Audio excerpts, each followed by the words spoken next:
Pasca lengsernya Jokowi, kondisi Indonesia menjadi sangat buruk dilihat dari perspektif bisnis.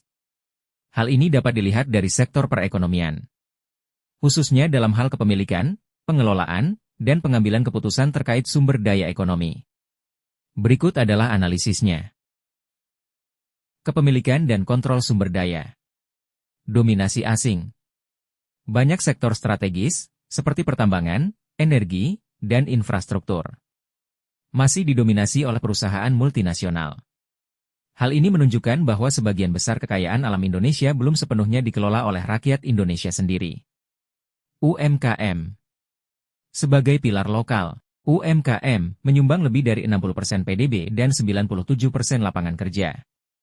Ini menunjukkan bahwa sebagian besar ekonomi Indonesia sebenarnya digerakkan oleh rakyat biasa, meskipun skala bisnisnya masih kecil. Akses terhadap modal. Kesenjangan akses modal.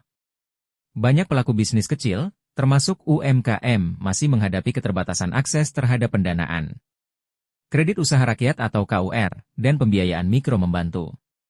Tetapi belum cukup untuk memastikan kemandirian ekonomi rakyat secara luas. Ketergantungan pada lembaga keuangan asing. Investasi asing. Meskipun penting untuk pembangunan, seringkali datang dengan syarat yang menguntungkan investor dibandingkan masyarakat lokal. Daya saing produk lokal. Produk lokal versus impor. Banyak produk impor yang lebih murah atau lebih kompetitif di pasar Indonesia, yang menghambat pertumbuhan bisnis lokal. Misalnya, produk agrikultur atau manufaktur lokal sering kalah bersaing karena inefisiensi produksi atau lemahnya dukungan teknologi. Ekspor produk lokal.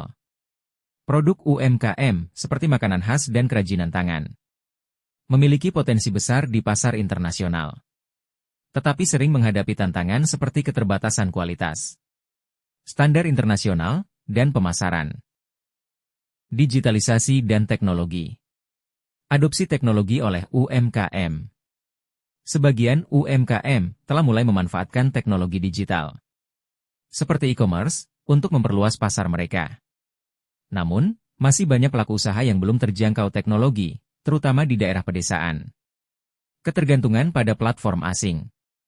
Banyak platform digital besar yang mendominasi pasar Indonesia, seperti e-commerce dan pembayaran digital, dimiliki oleh perusahaan luar negeri, yang mengurangi kontrol rakyat atas ekonomi digital. Kebijakan dan dukungan pemerintah. Regulasi pro-bisnis lokal. Pemerintah telah meluncurkan berbagai kebijakan untuk mendukung bisnis lokal, seperti perlindungan produk dalam negeri dan promosi UMKM. Namun, implementasi kebijakan ini sering menghadapi kendala birokrasi. Kebijakan investasi asing.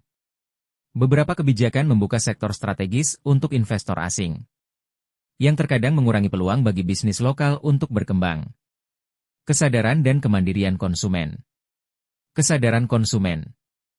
Banyak konsumen Indonesia lebih memilih produk impor karena dianggap memiliki kualitas lebih baik. Ini menunjukkan bahwa rakyat belum sepenuhnya mendukung kedaulatan ekonomi melalui konsumsi produk lokal. Dukungan pada gerakan lokal. Gerakan seperti Bangga Buatan Indonesia mulai meningkatkan minat masyarakat untuk membeli produk lokal, tetapi dampaknya masih bertahap.